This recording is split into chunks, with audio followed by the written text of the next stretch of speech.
Donkey لگانے کے واقعات، انلیگل طریقے سے لوگوں کے جو باہر جانے کے واقعات تھے وہ اتنے بڑھتے چلے جا رہے تھے کہ رکنے کا نام نہیں لے رہے تھے۔ ساتھ ہی جناب ایک اچھے طریقے سے اس پورے آپریشن کو سر انجام دینے کے لیے ایف آئی اے نے 3 ممالک کے اندر اپنے دفاتر کھولنے کا فیصلہ کیا جو آپریشنل ہو چکے ہیں۔ ان میں جناب ایک تو جو دفتر ہے وہ عمان مسقط میں کھولا جائے گا، کھولا جا چکا ہے، آپریشنل ہو چکے ہیں۔ سیکنڈ جناب ایتھنس یونان، کیونکہ یورپ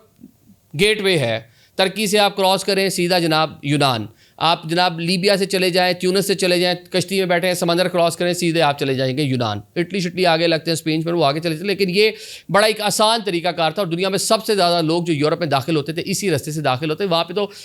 ہزاروں کی تعداد میں کیمپس موجود ہیں جہاں پہ انہوں نے انلیگل جو لوگ وہاں پہ آ رہے ہیں جنہوں نے اسائلم وغیرہ اپلائی کر رکھے ہیں ان کو جناب جی، اور دنیا بھر کے یونائٹڈ نیشن ہو کتنے ادارے جو ہیں وہاں پر جا کے ان کو بریڈ اینڈ بٹر دے رہے ہیں، ان کے کیسز وغیرہ جو ہیں وہ دیکھ رہے ہیں، کیونکہ انہوں نے بہت سختی کر کے ان کو آگے اپنے ممالک میں جانے نہیں دے رہے، بارڈر ایریا میں ان کو ریسٹرکٹ کر رکھا ہے، روک رکھا ہے۔ تو جناب دوسرا دفتر جو ہے وہ ایتھنس میں کھولا جائے گا،